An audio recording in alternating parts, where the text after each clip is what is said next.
Bienvenue dans ce rendez-vous de l'actualité sur 7 Info. Au sommaire, pour célébrer la Journée internationale des forêts le 21 mars, les experts font un retour sur l'importance de la préservation des forêts et leur impact sur la biodiversité et la sécurité alimentaire.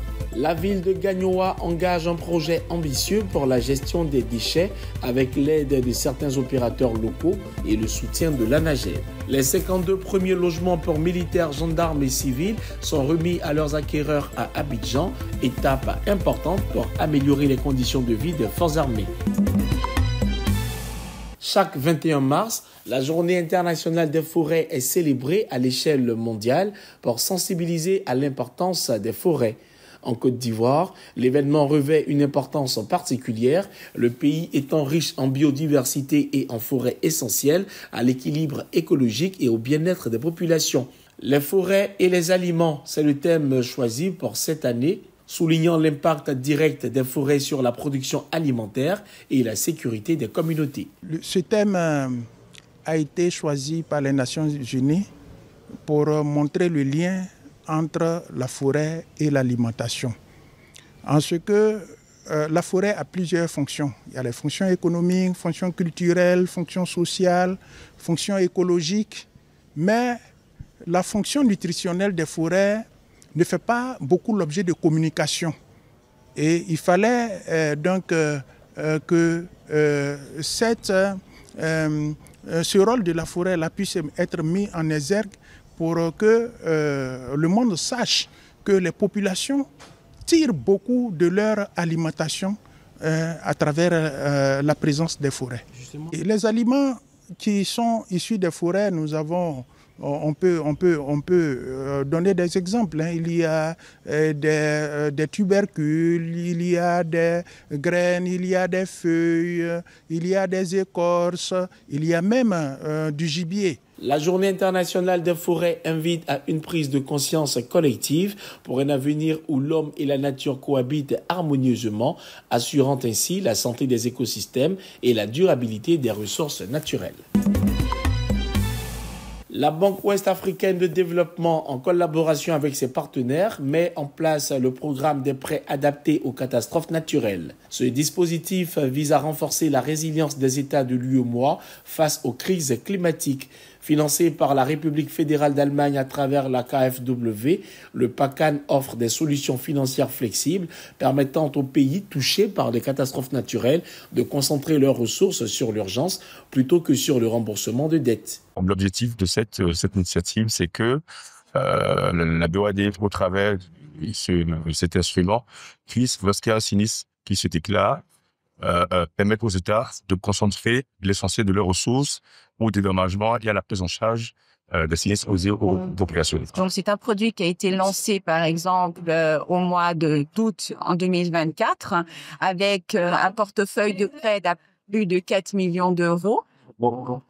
Et qui a bénéficié donc d'une prime d'assurance d'à peu près 3,2 millions d'euros à cause des inondations qui ont eu lieu en Afrique de l'Ouest en octobre ou en novembre 2024. Le produit PACAN a déjà été déclenché au bénéfice du gouvernement togolais et a pu bénéficier donc d'un allègement de sa dette vis-à-vis de la BOAD d'un montant de 6,6 millions d'euros. Le PACAN repose sur une approche novatrice combinant prêts bonifiés et assurance paramétrique, garantissant ainsi aux États un accès rapide au financement nécessaire pour faire face aux imprévus liés aux catastrophes naturelles ou sanitaires. Maintenant, à partir d'aujourd'hui, nous avons au niveau de la BOAD mis en place par exemple le fonds d'études climat qui vient accompagner les développeurs de projets, qui vient accompagner les États à intégrer ces aspects-là dans le développement des nouveaux projets. Donc, à partir de maintenant, dans les nouveaux projets, nous allons mettre en place ces aspects-là pour que, dans le futur,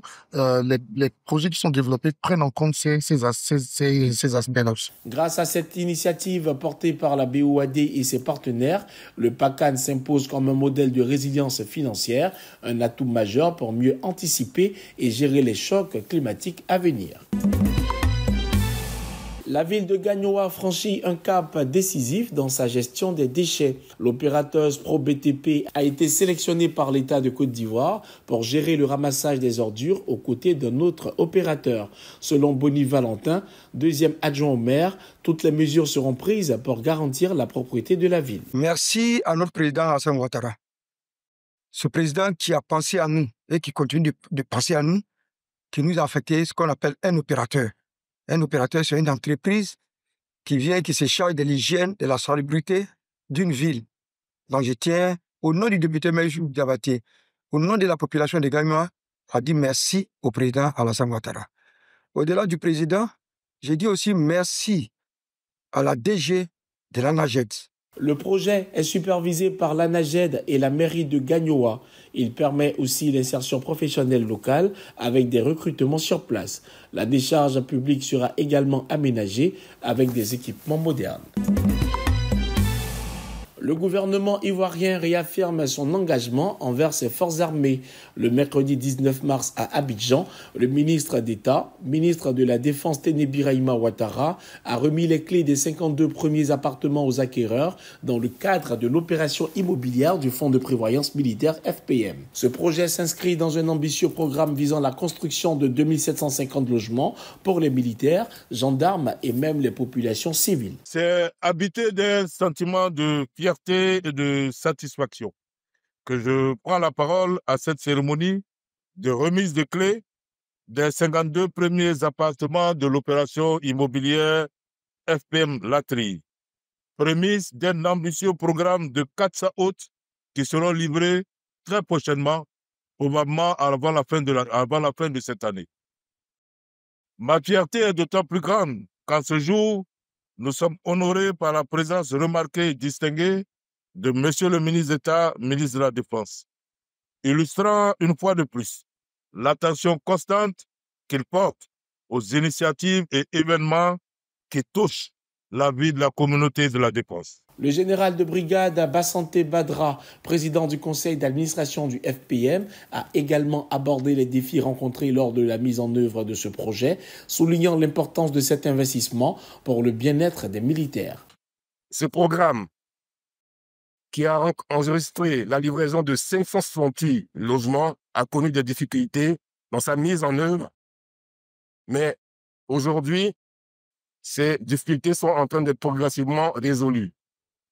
Aujourd'hui, les dispositions prises par l'équipe dirigeante actuelle du Fonds de prévoyance militaire, sous l'impulsion du ministre d'État, ministre de la Défense, ont permis de livrer sur les 400 appartements en cours de réalisation les 6 premiers immeubles de 52 logements qui font aujourd'hui l'objet de cette cérémonie de remise de clés. Cette remise des clés marque une étape importante dans l'amélioration des conditions de vie des militaires, confirmant le soutien continu du gouvernement aux forces armées ivoiriennes. C'est ici que prend fin cette édition. Merci de l'avoir suivi. L'information revient sur cette info.